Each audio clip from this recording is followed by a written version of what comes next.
सगळ्याला नमस्कार. उद्या सुट्टी घेणार आहे, गावाकडे उपचार घेणार आहे, अंतरवाली शहागड. कारण तिथं खूप समाजाचे लोक आंदोलनाच्या संदर्भात ज्या रॅल्या आता 7 ऑगस्ट ते 13 ऑगस्टपर्यंतच्या त्या संदर्भातलं काही निवेदन, काही अनेक हे पाडायचे निवडून आणायचे, याबद्दल बी इथं काहीच काम होत नाही आहे. त्याच्यामुळं उद्या आम्ही सुट्टी घ्यायचं ठरवलं की उद्या सुट्टी घेऊन सकाळी उपचार अंतरवालीतच घ्यायचे. पाटील, काल शरद पवार या ठिकाणी संभाजीनगरला आले होते. काही मराठा संघटनांच्या लोकांनी त्यांची भेट घेतली जाऊन आणि शरद पवारांनी त्यांना सांगितलं की सरकार, ओबीसी आणि मराठा यांची समन्वय बैठक एक ठिकाणी लाईव्ह व्हावी, थेट प्रक्षेपण करावं आणि त्या बैठकीत जे काही निघेल त्यांच्या पाठीशी मी राहील किंवा त्या निर्णयाच्या पाठीशी मी राहील असं शरद पवारांनी आश्वासन दिले. तो निर्णय मला मान्य राहील. आता हे काय नुसती घुमाघुमी मराठ्याला, खऱ्या गोष्टी आहेत का त्या? काय हे आश्वासन मराठ्याला कशाला आश्वासन द्यायचं? मराठ्याला आरक्षण द्यायचं दोघांनी मिळून द्यायचं असलं तुम्हाला. जी एक जीव आहे तुमचा, विकास आघाडी किंवा महायुती, हे काय एकमेकात गैरसमज पसरवण्याचं काम आहे. हे ते कोणी असो, मी महायुतीबद्दल सांगतो आणि महाविकास आघाडीबद्दल सांगतो. हे नुसती घुमाघुमी आहे. द्यायचं आहे ना, काय लागत नाही हो.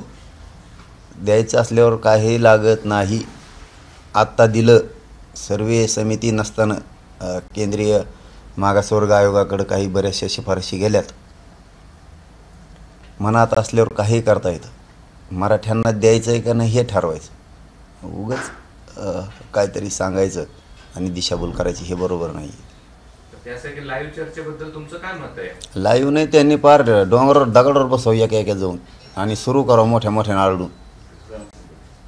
पण आम्हाला आरक्षण पाहिजे, आमचा मुद्दा हे आहे. काय ही कोलाकोली हो दादा, इतकं येड्यात नाही काढायचं. 40-42 वर्ष झालो. याने त्याला म्हणायचं लाईव्ह करा, त्याने म्हणायचं याला लाईव्ह करा, आणि यांच्या भेटी होत्यात कुठे बी, आणि आरक्षणासाठीच यांचं भेटी होत नाहीत. भाई लाईव्ह करा, कसं करा, आम्हाला काहीच प्रॉब्लेम नाही. तुम्ही 4 भिंतीच्या आत बसा, तुम्ही लाईव्ह करा, किंवा तुम्हाला जे काय करायचं ते करा म्हणतो आम्ही. आम्हाला पाहिजे आरक्षण. पण आता काय होतं दादा, ते काय म्हणले आले नाही, हे काय म्हणते येतो, म्हणजे काय? त्यांनी म्हणायचं ते येत नाहीत, यांनी म्हणायचं आम्ही लाईव्ह करतो येतो. हे काय आता, हे खूप अवघड आहे. ते आम्हालाच गोरगरिबाला बघावं लागणार. हे काय करायचं? शरद पवार वेड्यात काढतात की कोण वेड्यात? सगळे 70-75 वर्षापासूनले सगळे असं ना. लोकांच्या मनात लय खतखते दादा, लय खतखते आधी.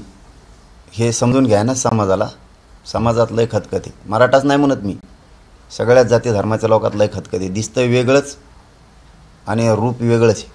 आतून प्रत्येकात खतखते. धनगर बांधवात खतखते आरक्षणाच्या बाबतीत, मायक्रो ओबीसीमध्ये, म्हणजे छोट्या छोट्या जातीत हे, मुस्लिमात हे, सामान्य दलित बांधवात हे लय भयान खतखते.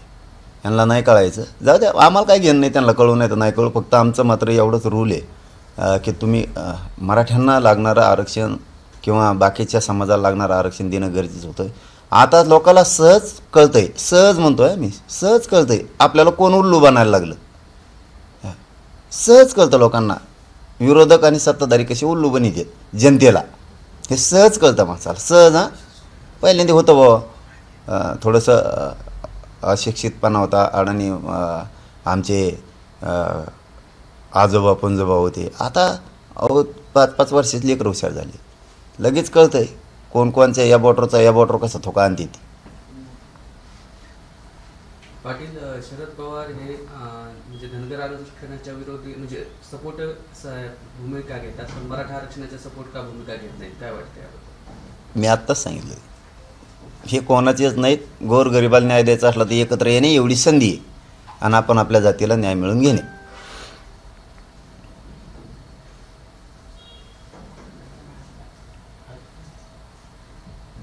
धन्यवाद. काल तुम्ही गेला होता, काय विशेष होतं तिथे? त्या गावची यात्रा असते आमच्या, आणि गावातून प्रत्येकजण बाहेर गेलेला, कुठंही असो, नोकरीला, व्यवसायाला, तर त्या दिवशी दर्शनाला येतो. कारण त्या गावात मोठमोठाले मंदिरं पण आहेत आणि संत महंतांची एक परंपरा आहे तिथं, की तिथं मातंग ऋषी, गौतम ऋषी असे मोठमोठाल्या ऋषींचे आश्रम त्या माथुरे गावात आहेत. महादेवाचं मोठं भालकेश्वर म्हणून मंदिर आहे, तिथं पिरांचे सुद्धा मंदिर आहे. तर त्याच यात्रेच्या निमित्तानं दर्शनाला तिथं गेलो होतो. काल गावाकडं जाऊन घेतलं, कारण ते मूळ गाव आहे. त्यामुळे दर्शन घेतलं, पुन्हा इथं वापस आलो. थोडं ती काल गेल्यामुळं दौऱ्यात तिकडं तब्येत माझी घामन तेन आल्याने खराब झाली.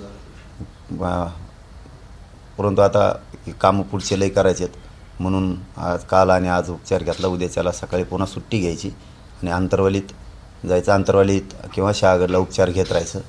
पण काम सुरू आहे, लई सुरू आहे बाबा. ते त्याच्यावर जास्त भर द्यायचा. किती दुखलं तरी जातीला न्याय द्यायचा आहे, त्यामुळं कामावर भर द्यायचा आहे. जागेवर तिथं कसं लाईन घेणं आहे ना, पण काम उद्या सुट्टी घेऊन काम सुरू केलेलं सुरूच ठेवायचं. म्हणजे पैठण फाटा जिथून तुम्ही उपोषणाला सुरुवात केली आंदोलनाला, या त्याच पैठण फाट्यावरती होणार आहे पुढचा तुमचा उपचार वगैरे? नाही, शहागड म्हणजे दवाखाना आहे म्हणून असं बोललो मी. किंवा आंतरवालीतच येणार डॉक्टर, आणि एखादी जायची वेळ आली तर शहागडला उपचार घ्यायचे, परंतु आंतरवालीतच सगळं काय ते आंतरवालीतच. म्हटलं होते मागे आणि ते कार्यालय आता हे काय असतं, आता नाही समाजाला देणार म्हणल्यावर मायापुढं काय पर्याय सांगा, काय पर्याय? जर मी आत्ताचे 2 उपोषणं केलेत. मी पहिले उपोषण सांगितलं होतं, बाबा मला माया समाजाला राजकारणात नाही जायचं, आम्हाला काय देणं घेणं, आमचं हक्काचं आरक्षण आम्हाला द्या. यांनी दिलं नाही तर आमच्या पुढं काय पर्याय आहे गोरगरीब मराठ्या पुढं सांगा? आमचे लेकरं मरू द्यायचे मग बिना आरक्षणाचे आम्ही? मग आता आमचा जीव आरक्षणात आणि त्यांचा जीव खुर्चीत. ज्याच्यात आमचा जीव आहे ते आम्हाला ते मिळून देत नाहीत. मग त्यांचा ज्याच्यात जीव आहे ते मग मराठी कसे मिळून देतील त्यांना? तुम्ही आम्हाला आरक्षण मिळून द्या, तर आम्ही तुम्हाला सत्ता मिळून नाही देणार. आम्ही काय करावं? पर्याय काय आमच्या पुढं सांगा, कुणीही सांगा. ह्यो पर्याय तेव्हा आम्ही करतो. काय चूक आहे समाजाची किंवा माझी? तुम्ही देणार नसाल तर आम्हाला पाडापाडी करावंच लागणार आहे. पर्याय काय? म्हणून तिथून शहागडच्या त्या फाट्यावरून तिथून आपण तिथं कार्यालय आहे की सगळ्या राज्यातले आता तिथून येणं जाणं होईल, कारण एवढी वर्दळ सगळीच आंतरवालीत प्रचंड पहिलीच गर्दी असते. आंतरवाली हे आंदोलनाचं केंद्र आहे कायम, आणि ते कायम राहणार आहे. पाटील दरेकर असं म्हटले की काही लोक फडणवीस यांना संपवण्याची भाषा करत आहेत, पण यांच्या 100 पिढ्या आल्या तरी देवेंद्र फडणवीस संपू शकत नाहीत. इनडायरेक्टली ती तुमच्यावर दरेकरांनी टीका केली. त्याचं खरं आहे ना. त्याला काय मला त्यांच्यावर बोलायचंच नाही आता सध्या. आमचं ध्येय आता आरक्षण मिळवणे किंवा पाडापाडी करणे. त्यावेळेस त्यांना कळण हे अवघड असतं. मग एक तर बरं का, हे त्यांच्या आजूबाजूचे आहेत ना, हे त्यांना एक नीट समजून सांगत नाही, कारण त्यांच्या मागं काम बी असू शकतं, त्यामुळे बघायला मिळत नसतं. हे एकाचं 2 तिसरं बी सांगत असतात. आम्ही विरोधक नाही मानला, आम्ही 1000 बारे सांगितलं, तुम्ही आमचं आरक्षण द्या. हे मराठी तुम्हाला डोक्यावर घेऊन नसते. हे काय आहे हे जे फुकटात निवडून येणार आहेत काही वरची वर, हे त्यांना काहीतरी मिसगाईड करतात आणि यांनाच हेच जुळून द्यायनात, म्हणजे रोष निर्माण करते ती विनाकारण. आम्ही ना मराठ्यांनी कधी महाविकास आघाडीला विरोधक मानलं ना महायुतीला नाही दिल्यावर आम्ही काय करणार? हे जे मागच्या दारातून येतात ना, हे नुसती एकमेकाला गैरसमज पसरून देतात. आम्हाला त्यांच्यावर बोलायचंच नाही. आता आम्ही ओळखलं त्यांचे एवढी हालत बेकार झालेली आहे. आता त्यांना काय बोलावं आणि काय करावं काय सुचतच नाही आहे. कारण हे मराठ्यांची जी सुनामी उसळली ना, ह्या लाटीत ना अशी वरगड जाणार आहे ती. त्याच्यामुळे यांना आत्तापासून सुचणार. मुगम बोलतात कुंकड बी काही बी. मागच्या दारातून येणाऱ्या म्हणजे जे आमदार आहेत त्यांच्या डोक्यात हवा असते. शेवटी खुश करायला लागतं ना दादा समोरच्याला. बाबा शेवटी खुश करायला लागतं, नाही तर दुसऱ्या बारीने मिळत नसतं.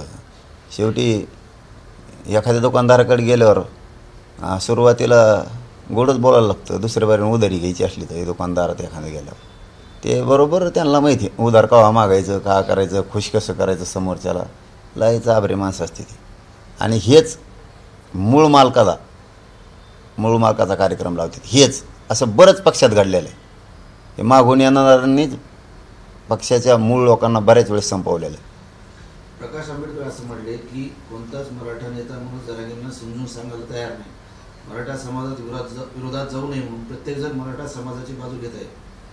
मग घ्यायलाच पाहिजेत ना, सगळेच घेतात ना. मला तर एका दिवसानं आमच्याकडे आल्याला आणखी पाठबळ द्यायला मराठ्याचा नेता एक बी दिवस आहे ना, एक पण माझ्या समाजाला दिसाना, पण सगळेच घेतात. सगळं ज्यांच्या आरक्षणाला आमच्यामुळे धक्का लागत नाही त्या सगळे एकत्र आलेत, म्हणजे आणलेत. त्यांना दोष देण्यापेक्षा छगन भुजबळनं, मग मराठ्यांनी काय येऊ नये? त्यांना जर त्यांचा एवढा स्वाभिमान आहे, जातीचा गर्व आहे, तर मराठ्यांच्याही आमदार मंत्र्यांना का खासदारांना गर्व असू नये, का स्वाभिमान असू नये? ती पण आरक्षणासाठी. आम्ही कुठं जातीवाद करायला म्हणाल? स्वतःच्या जातीच्या लेकरासाठी त्यांनाही गर्व असला पाहिजे. काल एक मराठा संघटनांनी शरद पवारांना ओबीसीतून आरक्षण ची भूमिका स्पष्ट करायला सांगितलं होतं, त्यांची वेगळी.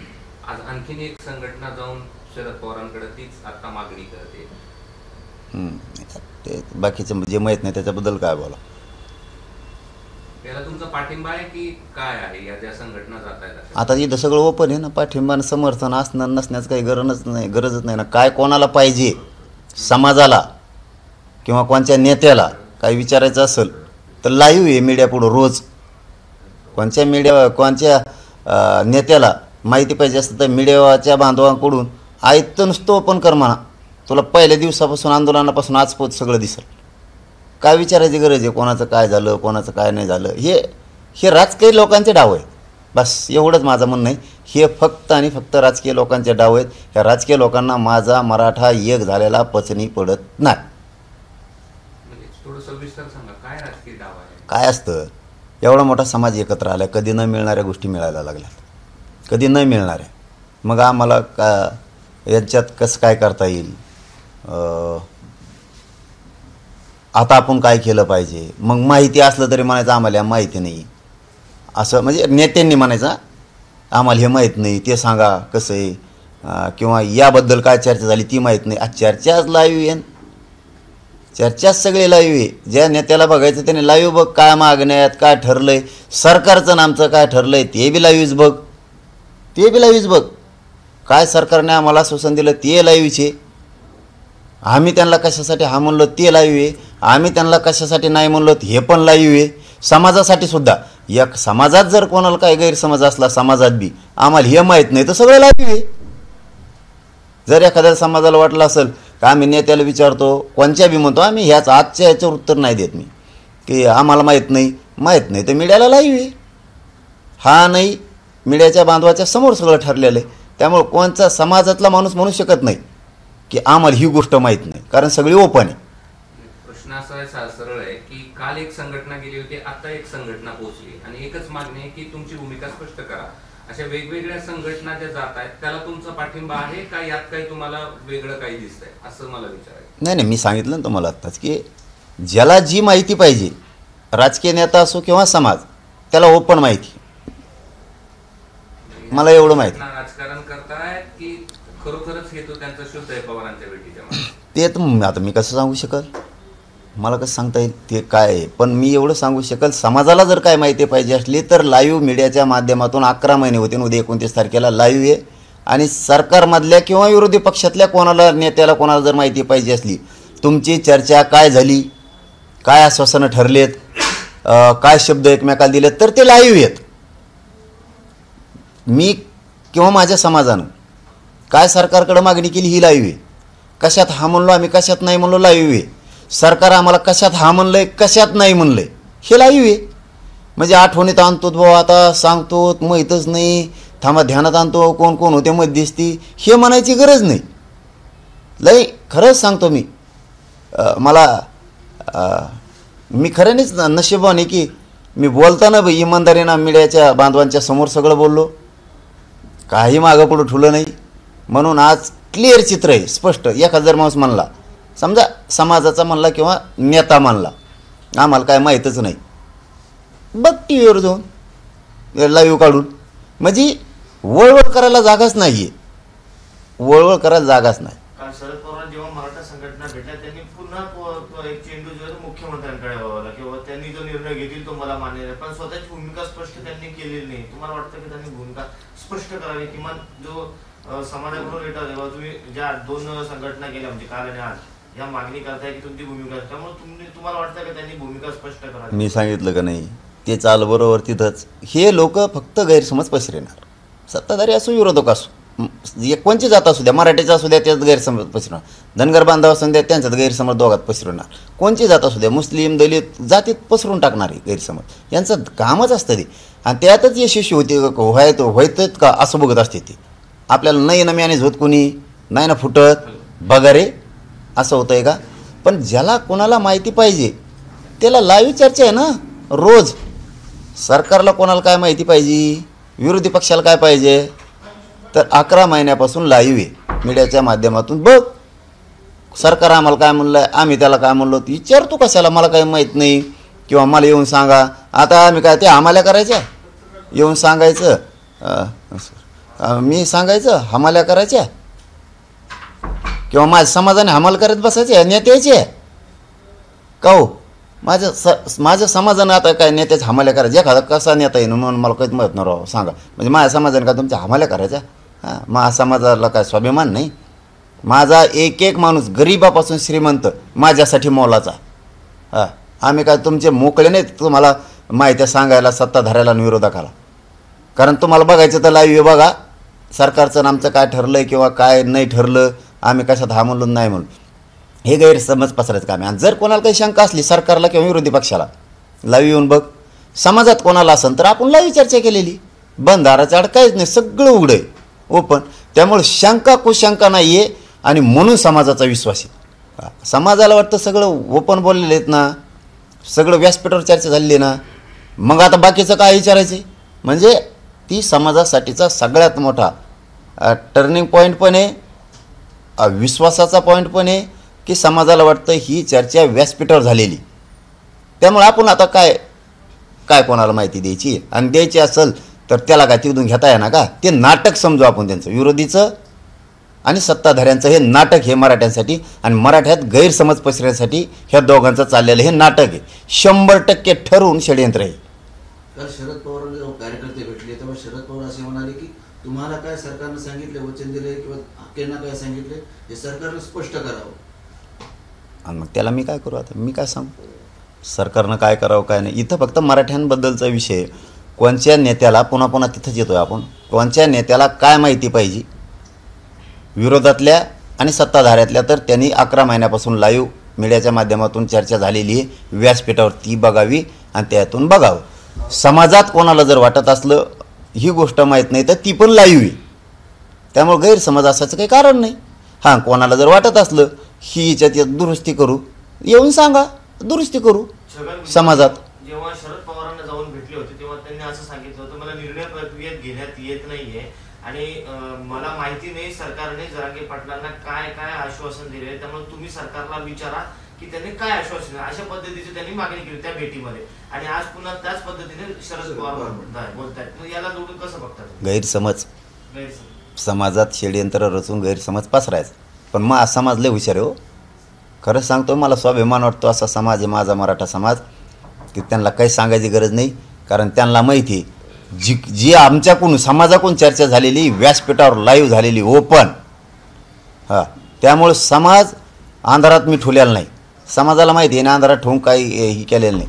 काय निर्णय घेतलेत जरी ते प्रत्यक्ष समोर नसतील, बरं का, ते प्रत्यक्ष समोर नसतील तरी मीडियाच्या बांधवाच्या माध्यमातून घराघरातल्या मराठ्यांनी ऐकलेलं आहे की काय चर्चा झालेली आणि काय नाही झालेली. त्यामुळं सत्ताधाऱ्यांनी आणि विरोधकांनी किती गैरसमज पसरला तरी मराठ्यात गैरसमज जाऊ शकत नाही, कारण सगळ्या चर्चा ओपन झालेल्या आहेत. हे सरकारचं नाटक हे षडयंत्र आहे गैरसमज पसरायचं. शरद पवारांच्या अशा वेगवेगळ्या संघटनांच्या भेटी हे गैरसमज पसरवण्यासाठी आहेत असं तुम्हाला म्हणायचं? सत्ताधारी आणि विरोधक पसरवत आहेत, संघटना नाही म्हणलोय, हे पसरवत आहेत मुद्दामून दोघं जण, दोन्ही सत्ताधारी पण आणि विरोधक पण.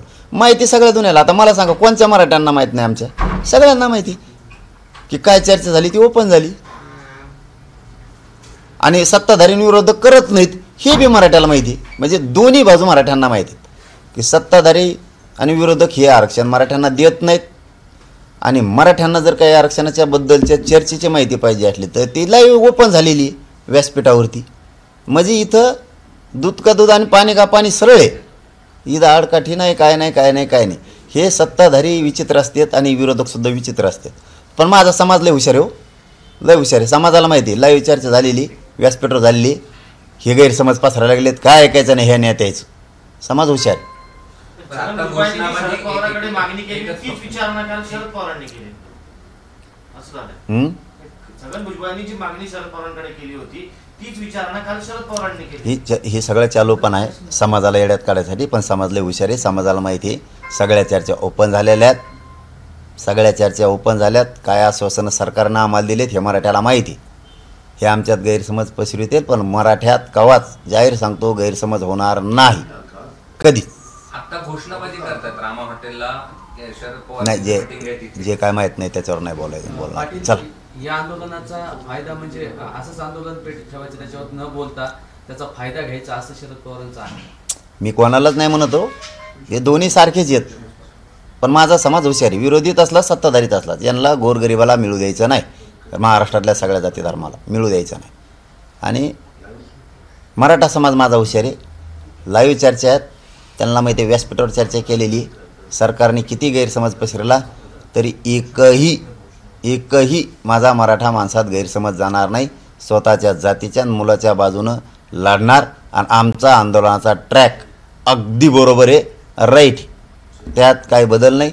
दिला आम्हाला तर ठीक, नाही दिलं तर पाडायचे का उभा करायचे. मराठ्यांनी क्लिअर चित्र केलेले. धन्यवाद. एबीपी माझा, उघडा डोळे बघा नीट.